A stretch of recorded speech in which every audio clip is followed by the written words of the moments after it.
San Antonio next weekend. Next Saturday, we're going to get the opportunity to go watch Eric fight his second bout against a guy that actually did a pretty good job against another soldier. So you guys root him on, and please join me in a round, warm welcome of applause for Eric Morante.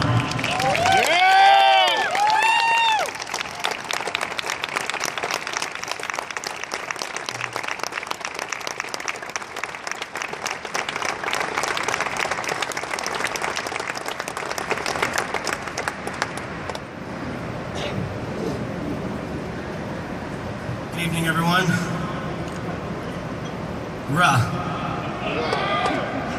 I'd like to start off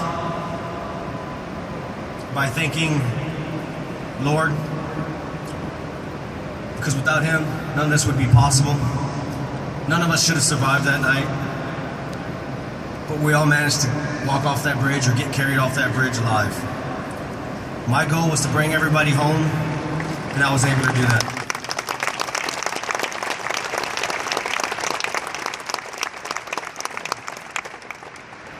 I'd also like to say thank you to Impact a Hero, Warrior Benefit. We all go through a struggle when we go through this traumatic change. If it wasn't for Americans like you guys, we would be lost.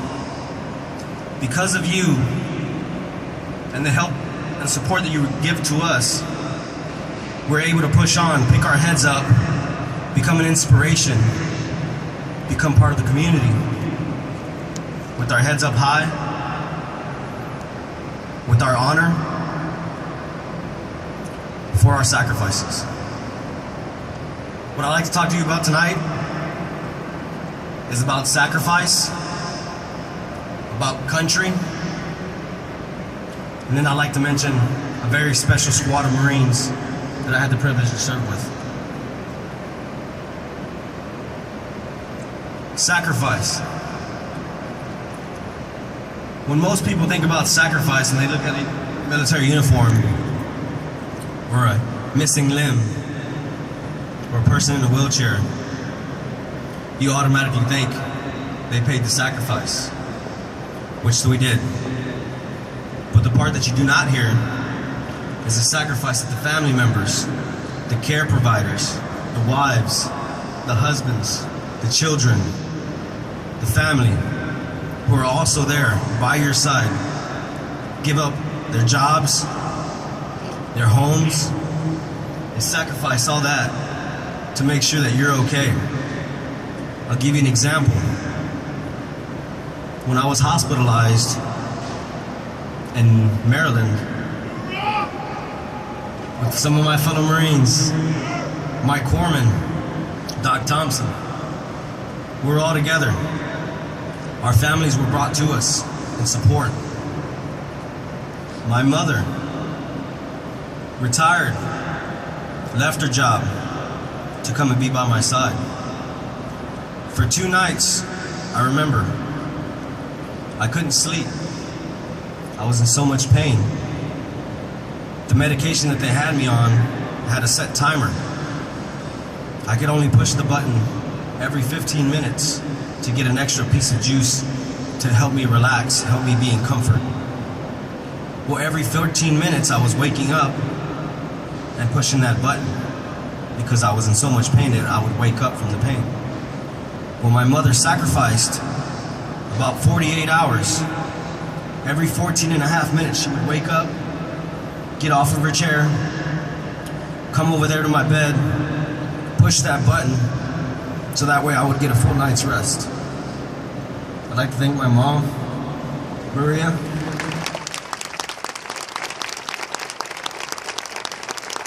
for her dedication to her son. That goes on for all the rest of you caregivers. Please give a round of applause to yourselves, because without you guys, we wouldn't be where we are today. I'd also like to give thanks to the American public, because like I said, without you guys, we wouldn't be where we are today, we wouldn't be who we are today. We were blown off of that bridge with 27 Fox Company, 3rd Platoon, 3rd Squad. Shortly after, we were dubbed the Bridge Marines. That's been with us 8 years so far. I'd like to talk a little bit about my corpsman, who's also is still in a vegetative state. He can't talk, he can't walk, but he's taught me so much throughout my military career.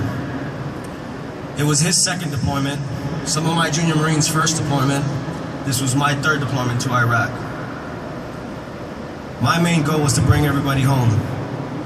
And I learned from some of these junior Marines and our corpsmen who taught me various things. Doc, even though he wasn't a Marine, his job was to take care of the Marines, make sure we were healthy and in good stats. He always went above and beyond, did more than what he had to. Even though he didn't, it wasn't his job, but he still pushed on. I learned a lot from him because of that.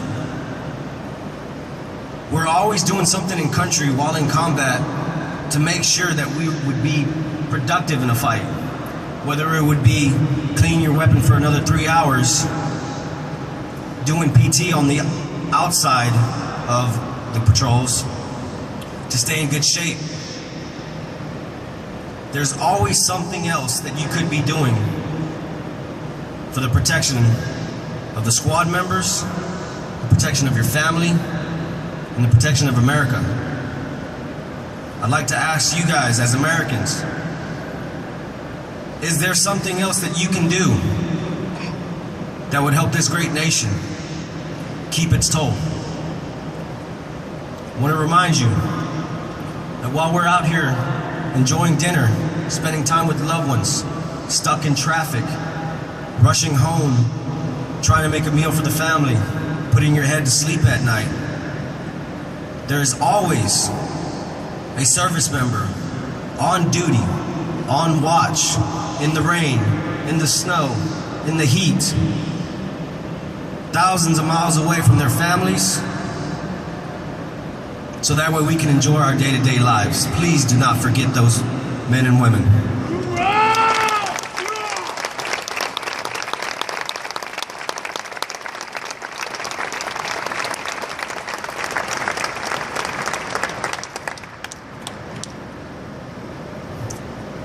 I had a privilege to become the first Marine amputee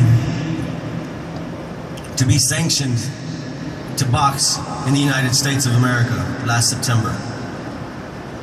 I do have another match coming up this Saturday, and there was a point in time where I had given up. I had put a limitation because of the things that I heard that you would never be able to do again. 8 months I heard this. No, you can't do this. You won't be able to do that again.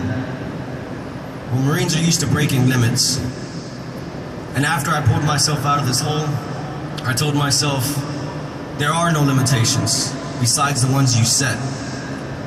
So I broke out of that, and I became an example for everybody else, because to me, I'm just missing one leg. There are plenty more who are missing more, and I had nothing to complain about. I'd like to tell you a little bit about the Bridge Marines. You can hear our story on the internet. Some of you already know it. But let me tell you about some of the things that you do not hear. While we were up there on that bridge, we had to live there for several days at a time, up until 2 weeks at a time. We showered, we ate, we slept side by side. We talked to each other, we fought with each other, and we learned from each other. Once you share time with your squad, with your family, with your brothers, you get to learn things, and you get to play around as a family. So I'm going to share this with you.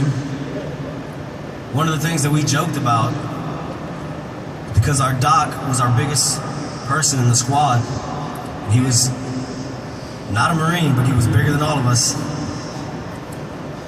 So we came up with this amnesty period where we had all questions open to all personnel that were on the bridge.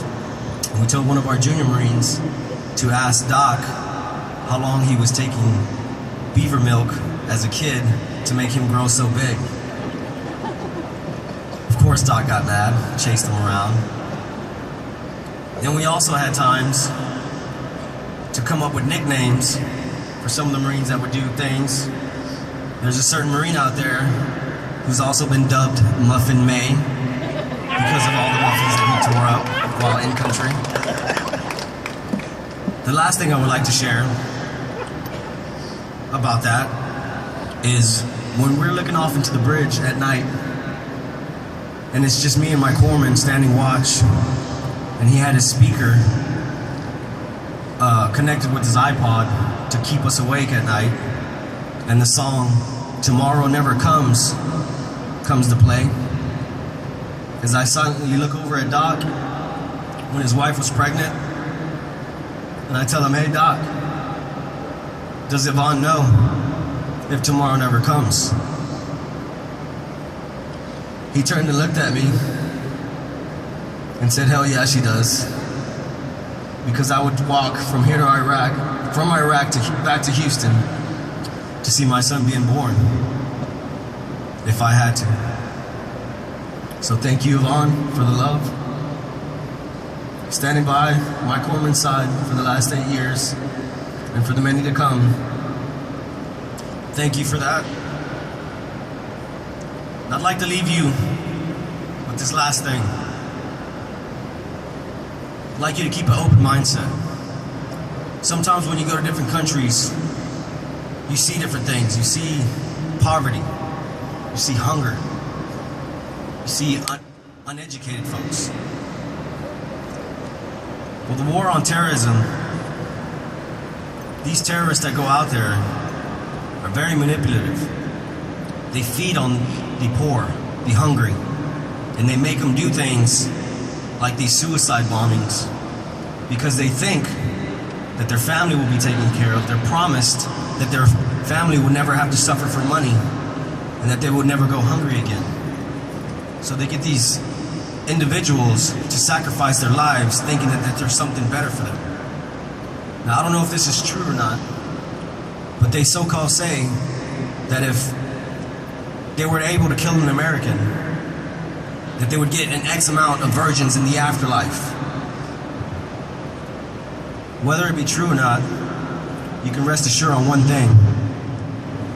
Even though my corpsman's in a wheelchair, he can't talk, and I have to wear a prosthetic, some of my Marines are hurt.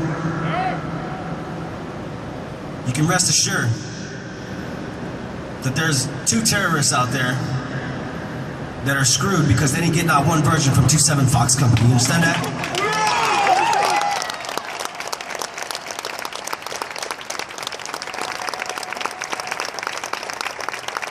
Cheers, Americans.